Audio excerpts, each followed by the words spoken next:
I like now the generation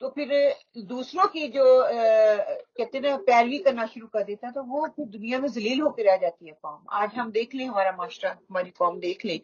عظمت قرآن کے حوالے سے رسول صلی اللہ علیہ وسلم نے یوں تو قرآن کے فضائل اور اہمیت کی مختلف احادیث بیان کی، لیکن یہاں پہ انشاءاللہ تعالیٰ کوشش کریں گے کچھ احادیث بھی آپ کے سامنے رکھ دوں. قرآن کی اور بھی بہت سی آیات ہیں جو کہ ہمیں ملتی ہیں قرآن کی عظمت کے حوالے سے، قرآن کی اہمیت کے حوالے سے، قرآن کے اعجاز کے حوالے سے، لیکن انشاءاللہ تعالیٰ تھوڑی سی اب حدیث بھی ہم دیکھ لیتے ہیں.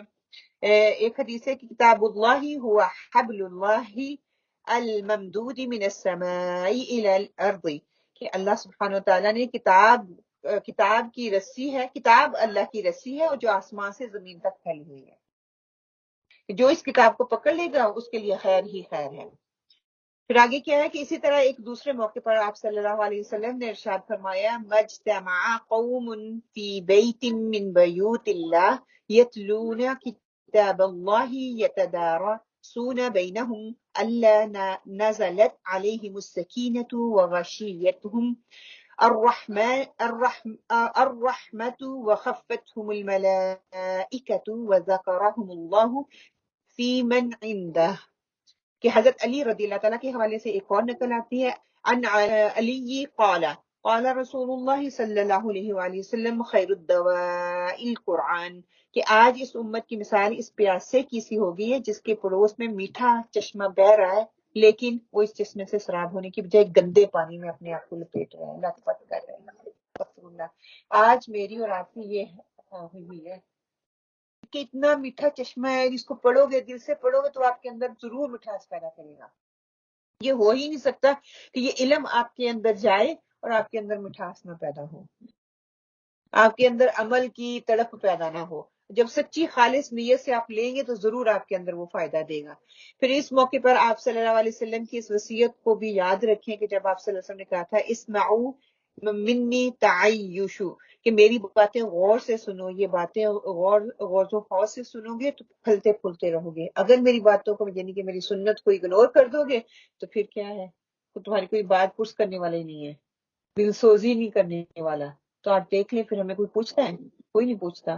ہم نے اپنے ساری چیزوں کو داؤ پہ لگا کے ان کے روایات کو، ان کی رسموں کو، ان کے طریقوں کو اپنا لیا، انہی کے جیسے نظر آنا چاہتے ہیں، انہی کے جیسے ہونا چاہتے ہیں، اور خود کو کہنے کہ میں تو مومن ہوں، میں مسلمان ہوں اور میں تو بخشا چاہوں گا. یہ ایسے ممکن نہیں ہے. پھر آپ صلی اللہ علیہ وسلم نے فرمایا ترکت فیکم امرین ما ان تمسکتم بہما لن تضلوا کتاب اللہ وسنتی، کہ میں نے تم میں دو چیزیں چھوڑی ہیں جب تک کہ تم ان کو مضبوطی سے تھامے رہو گے گمراہ نہیں ہوگے، کتاب اللہ اور میری سنت.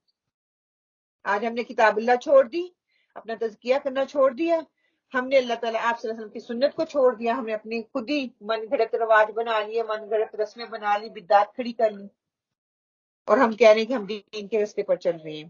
وہ لوگ کتنے خوش نصیب تھے جو ان ارشادات پر کان دھرتے تھے اور قرآن مجید کی خدمت میں اپنی زندگیاں انہوں نے قربان کر دی. بشارتیں انہی کے لیے ہیں جو اپنی زندگیوں کو سرو کریں گے اس قرآن کے لیے. خیرکم من تعلم القرآن وعلمہ، تم میں سے بہتر وہ جو قرآن سیکھے اور دوسروں کو سکھائے. ہم کہتے ہیں دنیا کی ڈگریاں لے لیں، دنیا کی ڈگریوں میں بھی ہم دوسرے فلاح کا کام کر سکتے ہیں، ان کو دیتے ہیں، لیکن اس قرآن کا حق کہاں جائے گا؟ قرآن کی آپ صلی اللہ علیہ وسلم کی تبلیغ کہاں جائے گی؟ اس کو کون کرے گا؟ آج میں کر رہی ہوں، کل کون میری سیٹ کو سنبھالے گا؟ کون تیار ہے؟ اتنے لوگ بیٹھے ہوئے، کون کہتا ہے کہ میں اس راستے پہ اپنے آپ کو سرو کروں گا؟ وہ آنن فانن نہیں ہو جائے گا. آج کبھی میں بھی آپ کی طرح اسی طرح بیٹھی ہوئی ہوتی تھی، اپنے نوٹس بنا رہی ہوتی تھی، جو میری ٹیچر بول رہی تھی لکھتی جا رہی ہوتی تھی کہ کاش میں بھی ایک دن اس ٹیچر کی طرح پڑھوں گی. آپ لوگ بھی اپنا نیت ارادہ لے کے قرآن کے ایک ایک لفظ کو لکھیں جو بتائی جا رہی، کیونکہ ہر ایک کا طریقہ اپنا اینگل ہے بتانے کا، قرآن کو سمجھنے کا، اس کو سمجھانے کا. جو ایسے جیسے آپ لکھتے جائیں گے ویسے ایسے اللہ تعالیٰ آپ سے جتنی طرف ہوگی اتنا کام لیتا جائے گا انشاءاللہ. ابن مسعود رضی اللہ تعالیٰ سے روایت ہے کہ آپ صلی اللہ علیہ وسلم نے فرمایا اللہ نے سیدھی راہ کی مثال بیان کی، راستے کی دونوں طرف دیواریں اور دیواروں میں دروازے کھلے ہوئے ہیں اور دروازوں کے اوپر پردے پڑے ہوئے ہیں. راستے کے سرے پر پکارنے والا پکارتا ہے کہ راستے میں سیدھے رہو، ٹیڑے مت ہو. اس پکارنے والے کے ساتھ ایک اور پکارنے والا پکارتا ہے. جب انسان ارادہ کرتا ہے کہ ان دروازوں میں سے کوئی کھولے تو پکارنے والا پکارتا ہے. افسوس ہے تجھ پر، اس کو مت کھول. اگر تو اس کو کھولے گا تو اس میں داخل ہو جائے گا.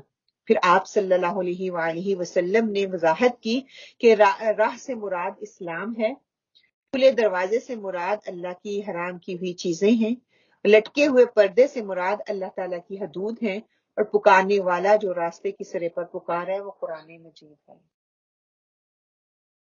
اور دوسرے پکارنے والے سے مراد جو اس کے اوپر ہے وہ اللہ تعالیٰ کی طرف سے ہر مومن کے دل میں نصیحت والا ہے، کہ جو نصیحت لینے والا ہے اللہ کی پکار ڈائریکٹ اس کے تک پہنچ جاتی ہے. کہ پکارنے والا پکار رہا ہے، راستے سیدھے ہیں، جو اس سے آگے پیچھے جائے گا حلال حرام کو نہ کرو، اس کی تفصیل میں نہ پڑھو، جو کھلے احکامات ہیں ان کو لے لو. احکامات کیا ہوتی ہیں؟ کہتی ہے کہ جیسے ہم وہ سلائی نہیں کرتے ٹانکے، جس کڑھائی وغیرہ کرتے ہیں تو ہم کرتے ہیں، جب وہ پتی وغیرہ بناتے ہیں تو ہم کیا کرتے ہیں، اس کے ٹانکے کبھی چھوٹا ہوتا ہے کبھی بڑا ہوتا ہے. احکامات یہ کبھی بڑے بڑے ہوں گے، ان کو کرنا ہمارے لیے مشکل ہوگا، کبھی چھوٹے چھوٹے ہوں گے، چھوٹی چھوٹی نیکیاں. احکامات اس کو کہا جاتا ہے کہ بننا. اور ہم کہتے ہیں کہ ہم اپنی طرف سے کر لیں گے تو بس پار ہو جائیں گے. اللہ تعالیٰ ہماری اصلاح فرمائے. بعض اتنے ایسے ہوتے ہیں کہ ان کے جھانکنے والا بھی ان میں مبتلا ہو جاتا ہے. بخاری کی حدیث ہے یہ کہ صرف دیکھنا ہی. بعض فتنے ایسے ہیں جن کے دروازوں پر آگ کی طرف بلانے والے کھڑے ہیں، ابن ماجہ ہے. اور آج کے دیکھ لیں دروازے ان فتنوں کی کس طرح ہمیں فتنوں کی طرف بلاتی ہیں. دیکھ لیں ٹی وی ہے، ڈرامے ہیں، یوٹیوب ہے، موبائل فون، چرس ہے، سگریٹ ہے، آج کل وہ پائپ سا نکلا ہوا ہے، وہ شیشہ ہے، ویلنٹائن ڈیز، مدرس ڈیز. ویسے ماں باپ کو سارا سال ہی میں نے پوچھنا، برتھ ڈیز، شادیاں، بیاہ، یہ کیا ہے؟ یہ ساری چیزیں وہی تو ہیں کہ ایسا فتنہ جس کو جھانکنے میں سے بھی آپ کیا ہے مبتلا ہو جاتے ہیں. کیا ٹی وی ہے، کوئی ایسی ایڈ آ جاتی ہے، اچھا یہ نہیں ہے. ٹی وی دیکھے جاتے جاتے کوئی ڈرامہ لگا ہوا ہوگا نا، آپ گزر ہی رہے ہیں، کھڑے ہو کے دیکھنا شروع کر دیتے ہیں اب آگے کیا ہو رہا ہے. یہ نہیں کہ گزر رہی ہے تو بس گزر جاؤ، نہیں. کوئی گیم لگی ہوئی ہے تو کھڑے ہو کے دیکھتے اچھا اب ہو ہی جائے، ابھی جاتی ہوں، نماز کا ٹائم گزر رہا ہے، بس گزر رہا ہے. پھر اسی طرح کے کتنے ایسے کہ جن کے دروازوں پر آگ کی طرف بلانے والے کھڑے ہیں. استغفر اللہ. کوئی نشہ کرنا شروع کر دیتا ہے، ایک نہیں تو دو، تیس، بس ختم. جوا ایسے ہی ہے نا. لیکن انسان اس وقت شیطان کے ایسے ہتھے چڑھا ہوا ہوتا ہے، اس کو احساس ہی نہیں ہو رہا ہوتا. اگر ہم دیکھیں کہ ان سب میں شہرت ہے، ڈیفینیٹلی لڑکے اور لڑکیاں، جوان لڑکیاں جو ہیں اکٹھے تعلیم حاصل کر رہی ہیں، ان تمام دروازوں میں گیمز بھی آ جاتی ہیں، باقی گیم شو آ جاتی ہیں، جو ویسے شوز ہوتے ہیں ہالز میں جا کے بک کرواتے ہیں، کانسرٹس ہوتی ہیں، وہ ساری اسی چیز میں آ جاتی ہیں. ان سب میں شہرت ہے، پیسہ ہے، لیکن کون سا دروازہ جو خیر کی طرف کھلتا ہے؟ کوئی دروازہ ایسا ہے جو خیر کی طرف کھلتا ہے؟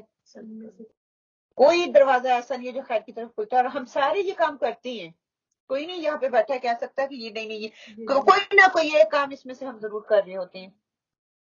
بچے ہمارے اکٹھے پڑھ رہے ہیں، ڈرامے ہم کر رہے ہیں، مدرس ڈے اور فادرس ڈے گفٹ ہم نے لینا ہے، چلو ہم سیلیبریٹ نہیں کر رہے، ہم تو بس میل کرنے کے باہر گئے تھے، اسی دن کیوں گئے، آگے پیچھے چلے جاتے ہیں.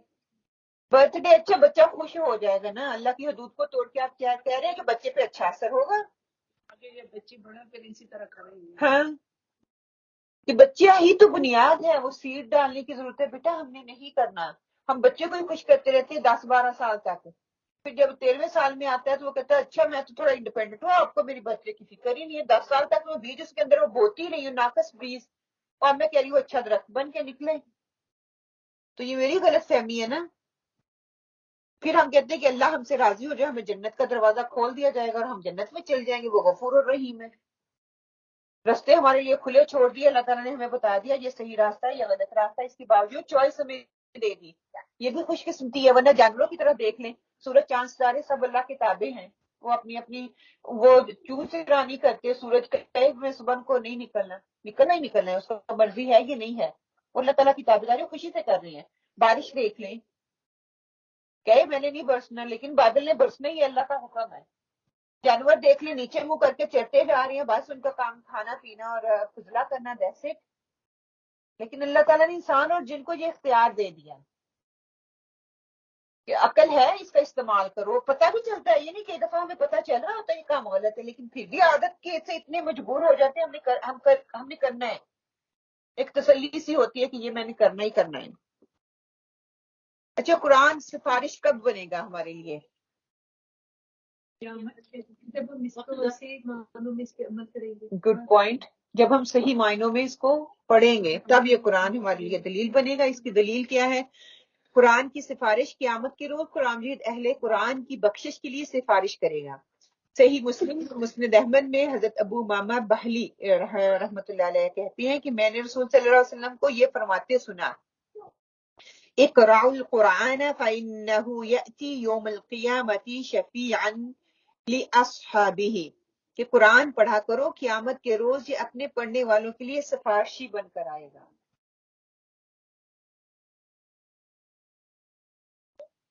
جو اس کی پیروی کرے گا اس کے لیے نجات ہے. اس میں آتا ہے کہ مسلم کی حدیث ہے, حضرت زید بن ارقم رضی اللہ تعالیٰ کہتے ہیں کہ آپ صلی اللہ علیہ وآلہ وسلم نے فرمایا, الا وانی تارک فیکم الثقلین احدہما کتاب اللہ هو حبل اللہ من اتبعہ کان علی الہدی ومن ترکہ کان علی الضلالہ, کہ آگاہ رہو میں تمہارے درمیان دو اہم چیزیں چھوڑے جا رہا ہوں. ان میں سے ایک اللہ کی رسی ہے, جو اس کی پیروی کرے گا وہ ہدایت پر رہے گا, اور جو اسے چھوڑ دے گا وہ گمراہ ہو جائے گا. اور وہ پیچھے ہم پڑھ چکے ہیں کہ ایک اللہ کی رسی کتاب کیا ہے؟ قرآن پاک. بار بار جو اس سے چھوٹ گیا, جس نے اپنے آپ کو دور کر لیا, نہ اس کو دنیا میں سکون نہ آخرت میں, نہ دنیا میں نجات نہ آخرت میں, نہ دنیا کا وقتی فائدہ, جس کو کہا گیا کہ اثر سے بھی کم ٹائم ہے, تھوڑا سا سرائی ہے, چلتا ہوا انسان چلتا ہوا جا رہا ہے, تو ہم اس کو سمجھ رہے ہیں کہ یہ میری آخرت کی کامیابی ہے. یہ زندگی جو ہے ایک امتحان کا وقفہ ہے, اور یہ وقفہ اتنا طویل ہے کہ بس آنکھ جھپکتے کچھ کہہ رہے ہیں, کچھ کہہ تھوڑا سا وقفہ ہے. مطلب ہمیں وہ لگے گا جیسے ہم 80 سال جی گئے, 100 سال جی گئے, اب تو زیادہ سے زیادہ 70-50 سال کی زندگی ہے. تو سب سے قیمتی حصہ جس کے بعد ہم واپس اپنے گھر جائیں گے, اور جہاں پر راستے ہوئے ہمیں مال کی نہیں بلکہ اعمال کی ضرورت ہوگی. ٹھیک ہے, اور یہی آخرت کی کرنسی ہوگی, ہمارے نیک اعمال جو ہم یہاں پہ کر جائیں گے. جیسے اعمال کروں گی ویسی میری آخرت ہوگی. اچھے اعمال اچھی آخرت, برے اعمال بری آخرت. اچھا, پھر کیا ہے؟ الذی خلق الموت والحیات لیبلوکم ایکم احسن عملا وہو العزیز الغفور. کون سی صورت ہے یہ؟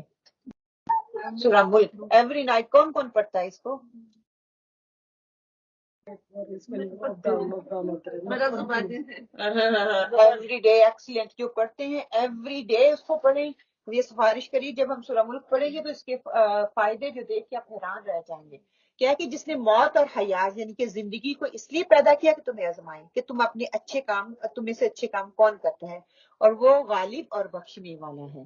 کہ جو قرآن ایک زندگی ہے اللہ نے ہمیں دی ہے, یہ ایک امتحان کا پیریڈ ہے, اور امتحان میں جو اچھے کام کر رہے ہیں وہ ہماری, جیسے ادھر ہم بینک اکاؤنٹ سیونگ اکاؤنٹ کھلاتے ہیں نا, اس میں پیسے جمع کرتے ہیں, تو ہمارے نیک اعمال ہمارے سیونگ اکاؤنٹ ہیں, اور وہاں پہ پھر ہم یہ ہمارے لیے کرنسی کے طور پہ جو ہے ہم اس کو استعمال کریں گے. سورہ ملک آیت نمبر 2. اچھا, زندگی امتحان ہے تو پھر اس کے لیے یقیناً امتحان کا رزلٹ بھی ہوتا ہے. امتحان کے لیے پرچہ بھی دینا پڑتا ہے, اس کی کتاب بھی ہوتی ہے, اور پھر اس کی کتاب کا وہ بنانے والا بھی کوئی ہوتا ہے نا, کوئی مطلب اس کتاب کے سوال جواب جو لکھتا کرتا ہے. تو اس کتاب جو اللہ تعالیٰ نے دی ہے, اس کو نبی صلی اللہ علیہ وسلم جو ہے اس کے استاد ہیں اور رہنما اور مرشد وہ ہیں, کہ اللہ تعالیٰ کی کتاب ہے, اللہ تعالیٰ نے نبی صلی اللہ علیہ وسلم کو دی, اور وہ ہمیں رہنمائی کے لیے بھیج دیے گئے. سورہ احزاب میں آیت 21 میں اللہ تعالیٰ فرماتے ہیں, لقد كان لكم في رسول الله أسوة حسنة لمن كان يرجو الله واليوم الآخر وذكر الله كثيرا. کہ اللہ یقیناً تمہارے لیے رسول صلی اللہ علیہ وسلم بہترین نمونہ ہے, اور ہر اس شخص کے لیے جو اللہ تعالیٰ کی اور قیامت کے دن کی توقع رکھتا ہے, بکثرت اللہ تعالیٰ یاد کرتا ہے اللہ تعالیٰ کو, کہ اس کے لیے آپ صلی اللہ علیہ وسلم ایک بہترین نمونہ ہے, بہترین رول ماڈل ہے. جو آپ صلی اللہ علیہ وسلم نے کیا وہی ہم نے کرنا, جو انہوں نے نہیں کیا وہ ہم نے نہیں کرنا. وہ بظاہر دیکھنے میں مجھے بہت اچھا لگ رہا ہے, بظاہر دیکھنے میں مجھے بہت خوبصورت لگ رہا ہے, لیکن وہ میں نے نہیں کرنا کیونکہ آپ صلی اللہ علیہ وسلم نے نہیں. اتباع رسول یہی ہے, جو دے دیا گیا اسے لے لو, اور جسے روک دیا گیا بس اس سے رک جاؤ۔ دنیا میں غلبہ اور عروج کن کو ملے گا؟ قرآن کریم پر عمل کرنے والوں کو دنیا میں غلبہ اور عروج حاصل ہوگا، جس کی دلیل صحیح مسلم سنن نبی ماجہ کی وہ حدیث ہے جس میں حضرت عمر رضی اللہ تعالیٰ کہتے ہیں کہ آگاہ رہو، تمہارے نبی صلی اللہ علیہ وسلم نے ارشاد فرمایا ان اللہ یرفع بہذا الکتاب اقواما ویدع بہ آخرین، کہ بے شک اللہ تعالیٰ اس کتاب کے ذریعے بعض لوگوں کو غلبہ اور عروج عطا کرتا ہے اور بعض لوگوں کو ذلیل اور رسوا کر دیتا ہے۔ یہ کتاب ہی ہے عزت کا مقام۔ اور پھر فرشتوں کی فہرست میں کیسے ان کو لکھا جائے گا؟ سہولت کے ساتھ قرآن مجید کی تلاوت کرنے والا قیامت کے روز قرآن مجید لکھنے والے اور معزز فرشتوں کے ساتھ ہوگا، اور جو اٹک اٹک کر مشقت سے محنت سے پڑھتا رہا، پڑھنے والے کی تلاوت کو دہراتا رہا، اس کا ثواب اس کو دوہرا اجر ملے گا۔ یہ چیز ہم کہتے ہیں نا مجھے یاد ہی نہیں ہو رہا یا میری زبان پہ نہیں آ رہا، مجھے رول ہی نہیں یاد ہو رہا ہے، جو جتنی محنت کرے گا، جتنی مشقت کرے گا، اس کو اتنا دوہرا اجر ملے گا۔ یہ چیز جو مثبت ہے آپ کو پٹ آف نہیں کرے گی، میں نے جاتے رہنا ہے، میں نے پٹ آف نہیں ہونا، یہ شائستان کی طرف سے ہو کہ میں فوراً سے اپنے آپ کو جو ہے اس نیک کام سے پیچھے کر لوں، اور ہو جاتے ہیں نا، دیکھنا ابھی رمضان کے بعد اتنے لوگ آئیں گے کلاسز میں، آہستہ آہستہ پیچھے ہو جاتے ہیں۔ کیسے؟ میرے دنیاوی کام، گھر کے کام بھی ختم نہیں ہوتے، بچوں کے کام بھی ختم نہیں ہوتے، میرے میاں کے کام ختم نہیں ہوتے، میری کوکنگ ہی ختم نہیں ہوتی، گھر کے کام میں ایسے الجھے کہ ہم سارا کچھ بھول بھلا کے بیٹھتے۔ تو یہ ایسے جو اس طرح کرے گا اللہ کہتے ہیں کہ اس کو اتنا ہی زیادہ ثواب ملے گا۔ صحیح بخاری مسلم اور سنن ابو داؤد میں ہے۔ ابن ماجہ میں حضرت عائشہ رضی اللہ تعالیٰ کہتی ہیں کہ رسول صلی اللہ علیہ وسلم نے فرمایا الماہر بالقرآن مع السفرة الكرام البررة والذي يقرأ القرآن يتعتع فيه وهو عليه شاق له أجران، کہ قرآن مجید کی تلاوت میں مہارت رکھنے والا شخص لکھنے والے عزت دار فرشتے کے ساتھ ہوگا، اور وہ شخص جو تلاوت کرنے میں اٹکتا اور دقت محسوس کرتا ہے اس کے لیے دوہرا اجر ہوگا۔ جو مہارت رکھنے والا ہے اس کو ساری قرآن کی تفسیر، اس کا ترجمہ، اس کی گرامر، اس کی پروناؤنسیشن، اس کے رولز، ہر چیز آتی ہے، تو وہ کیا ہے؟ قیامت والے دن اللہ سبحانہ تعالیٰ کہتے ہیں کہ فرشتوں کے ساتھ ہوگا۔ محنت کرے گا نا، اس نے اپنا ٹائم، زندگی ساری اسی پہ لگا دی۔ یہ قرآن کا علم ایسے تو نہیں آ جاتا، اس کے لیے بھی تو محنت کرنی پڑتی ہے نا۔ ہم کہتے ہیں ویک میں ایک دن آدھا گھنٹہ 2 گھنٹے آ جاتے ہیں تو ہم قرآن سیکھ کے، قرآن ایسے نہیں سیکھا جاتا، اس کے لیے زندگیاں صرف کی جاتی ہیں۔ یہ قرآن تحفظ کا ذریعہ کیسے بنے گا؟ عذاب قبر سے تحفظ، قرآن مجید کی تلاوت قبر میں میت کو عذاب سے محفوظ رکھتی ہے۔ طبرانی کی حدیث ہے، حضرت ابو ہریرہ روایت کرتے ہیں کہ نبی کریم صلی اللہ علیہ وسلم نے فرمایا یؤتی الرجل فی قبره فاذا اوتی من قبل رأسه دفعته تلاوة القرآن واذا اوتی من قبل يديه دفعته الصدقات واذا اوتی من قبل رجليه دفعته مشيه الى المساجد۔ سبحان اللہ، کہ آدمی جب قبر میں دفن کیا جاتا ہے تو فرشتے سر کی طرف سے عذاب دینے کے لیے آتا ہے فرشتہ، تو تلاوت قرآن اسے دور کر دیتی ہے۔ جب فرشتہ سامنے آتا ہے تو صدقہ خیرات اسے دور کر دیتے ہیں، اور جب پاؤں کی طرف سے فرشتہ آتا ہے تو مسجد کی طرف چل کر جانا اسے دور کر دیتا ہے۔ کہ یہ قرآن آپ کو کہیں بھی اکیلا نہیں چھوڑے گا، ہر جگہ وہ آپ کے ساتھ رہے گا۔ انشاءاللہ تعالی ہم اپنی یہاں پہ اس کو مکمل کرتے ہیں، باقی جو ہے انشاءاللہ تعالی ہم کل یہی سے شروع کریں گے اپنا اگلا، کہ قرآن کی اہمیت، اعجاز اور اس کی جو ہے برکات اور ثمرات جو ہیں انشاءاللہ تعالی قرآن سیکھنے اور عظمت اور فضیلت سے ہم انشاءاللہ تعالی کا شروع کریں گے۔ ربنا تقبل منا انك انت السميع العليم وتب علينا انك انت التواب الرحيم وقولوا قولي هذا واستغفر الله لي ولكم امين اللهم امين۔ اللهم صل على محمد وعلى ال محمد كما صليت على ابراهيم وعلى ال ابراهيم انك حميد مجيد۔ اللهم بارك على محمد وعلى ال محمد كما باركت على ابراهيم وعلى ال ابراهيم انك حميد مجيد۔ بسم الله الرحمن الرحيم، الحمد لله رب العالمين الرحمن الرحيم مالك يوم الدين، إياك نعبد وإياك نستعين، اهدنا الصراط المستقيم صراط الذين أنعمت عليهم غير المغضوب عليهم ولا الضالين آمين اللهم آمين۔